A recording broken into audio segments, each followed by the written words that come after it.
Well, in his first interview with international media since being removed from power, he tells me, that is Imran Khan, how he believes the United States interfered to have him ousted. On the 7th of March, Becky, Under Secretary of State in the US, who's responsible for South Asia, a meeting between our ambassador in Washington, he tells our ambassador, in an official meeting, there are note takers on both sides.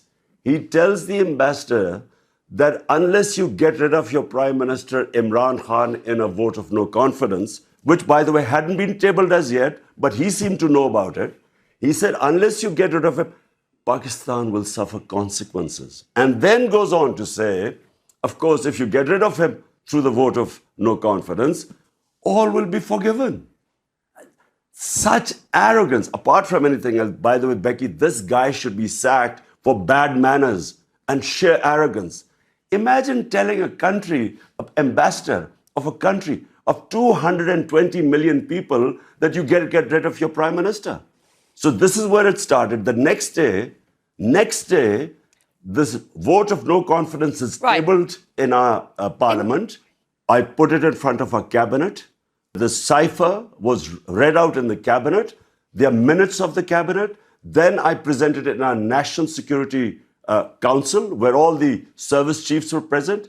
Why did I present them? Because this was a blatant intervention in the internal affairs of Pakistan, a regime change. The National Security Council decided to give a démarche, protested to the US in Pakistan and in Washington. We issued it. This is all minuted.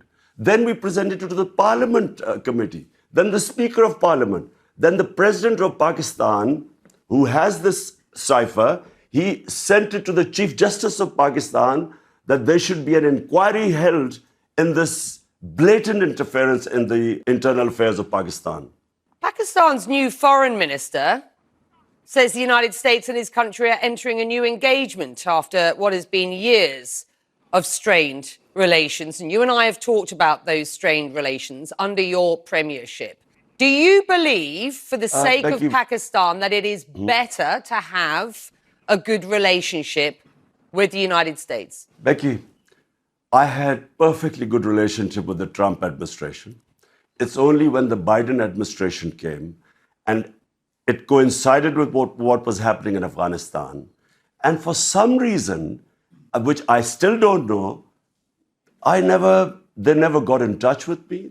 There was no US ambassador to Pakistan. I have no idea. My point is very simple. 220 million people of Pakistan elected me. My first responsibility is to the people of Pakistan. My responsibility is for the well-being. We have 50 million people living below the poverty line. So when Russia offers us 30% discount on oil and 30% discount on wheat imports, India does the same. India is part of the Quad, part of the strategic alliance with the US.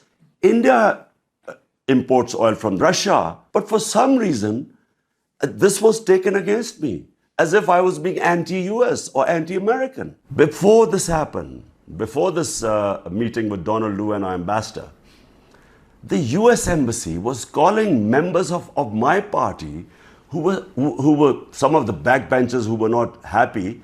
They were having meetings with the US Embassy. What were they meeting them? And they were the first ones who then jumped ship.